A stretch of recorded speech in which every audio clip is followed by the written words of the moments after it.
Hey, hi, I'm Bill Kucha. This is my garden, and it's becoming the Miroco community garden. So one of the ideas here with this kind of a permaculture garden is to get it set up where it kind of just works on its own.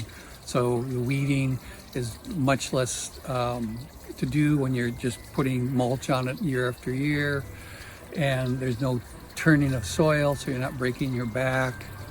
And then encouraging the plants that want to grow here, including the wild ones and whatever domestic ones do really well, let those be the ones instead of trying to grow things that don't want to be here. So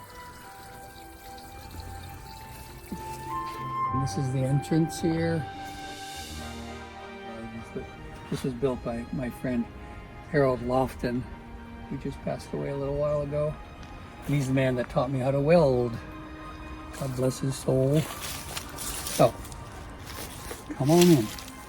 Now we're inside. These are our gargoyles, Dorothy and Bill, watching the garden. It's the fall now, so the flowers and things are quite diminishing.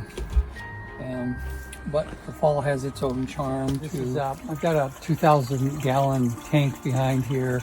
I get my water off the roof. You can see the little funky system I've got going there.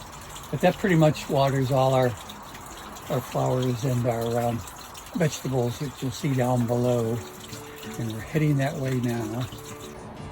So these are some of the earlier sculptures that I did, and they're made out of mild steel, which rusts, as you can see, and I'm letting them just kind of fall apart like I am.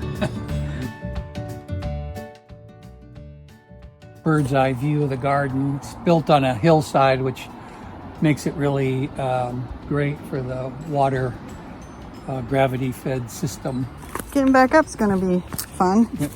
So a couple years ago, I had to reconfigure this because my septic tank kind of failed and a few other things. So I re-terraced it, and I have got, this is like a swale, again, gravity-fed thing. So all the gray water goes through here. This is a little intermediate little tank here that comes from our bath water, and we keep it in there. And then that's for the things that we water around these parts. And I do have a little electric pump if I need to improve the pressure on it.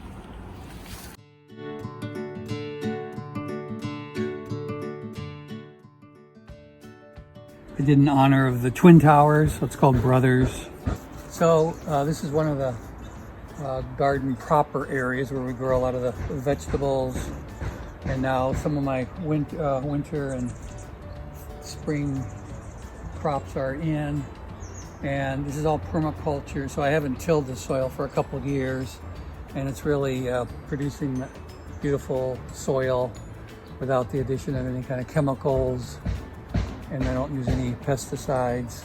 And if you look closely at the straw here, it's just full of these little spiders that are eating all the other insects that might be detrimental, like the aphids and stuff. So that's pretty cool. I've learned, because I live real close to the ocean here, that it's a good idea to put these cloches on certain things, so I have some spinach under there. Otherwise, the wind is too rough on things. I've even found little seedlings that have been ripped out of the ground just because of too much wind. So we need to protect them. Okay. Plot that one of the neighbors did in the garden. It's her own, Meredith Maislin. And hopefully other folks will join in, because there's lots of places that other folks could be planting things.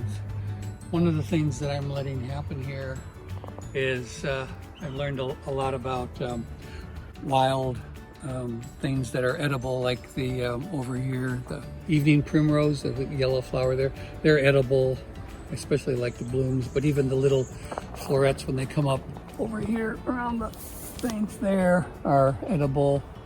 And this is one of my favorite little edibles right down here, which is just the beginning of a daisy, and it's my favorite green. It's sweet and has a really interesting flavor, and they're all over the place. So, and here's some miner's lettuce coming in, which is all edible.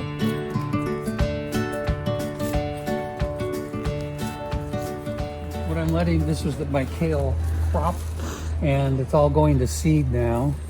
And I'm just going to let it spread its seed and grow wherever it wants to grow. And I'm doing that too with chard, and it's spreading around, and it just takes care of itself. And actually chard and kale do really well in the winter. So, matter of fact, even better than in the summer. And here's my little mint crop. This was a sweat lodge at one point, but no one wanted to sweat with me in there. So it's the tea. It's the teapot.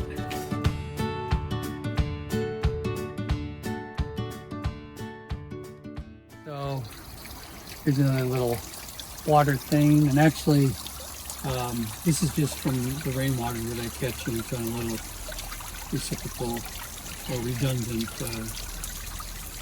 pump.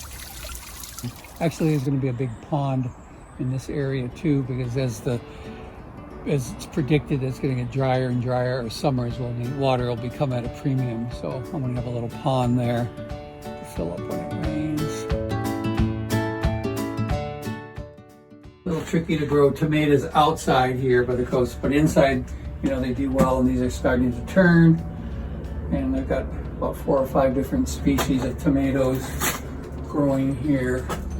The one I didn't plant that I should have was the little cherry tomatoes, and they do so well. I've been sharing this crop with the local mice population, and we have a pretty good agreement. They don't eat that many, and leave most of them for me and my wife. One of the other things too that's important is to encourage diversity, animal diversity. So all around the perimeter of my garden is kind of wild, and little rodents and things live there, and the idea is to encourage, you know, the birds of prey that'll take care of it and let the whole thing go without having to deal with traps or pesticides, and just let it be an organic thing. So